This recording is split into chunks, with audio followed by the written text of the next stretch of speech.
ఒక గ్రద్ద కోడి పిల్లను ఎత్తుకుని పోయే క్రమంలో ఎవరు పోరాడతారు గ్రద్దతో? తల్లి కోడి పోరాడుతుంది. ఎందుకు? ఈ చిన్న కోడి పిల్ల పోరాడలేదా అంటే దాని బలము సరిపోదు, దాని శక్తి సరిపోదు.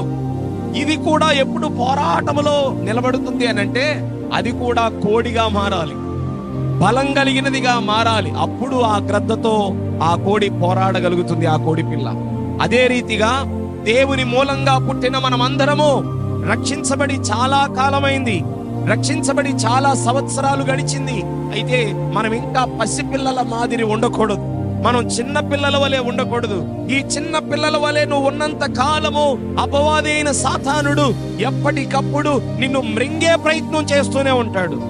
సో అందుకే దేవుడు అంటాడు, నువ్వు పోరాడే స్థాయిలోనికి ఎదగాలి, నీవు పోరాటములో నిలబడే స్థాయిలోనికి రావాలి, నీవు ఖడ్గము చేతబట్టాలి, నీవు శత్రువు యొక్క బలాన్ని అంచనా వేయాలి, నీవు అపవాది యొక్క బాణములను విరగగొట్టాలి, నీవు ఖచ్చితముగా పోరాడి అపవాదిని మట్టి కరిపించాలి.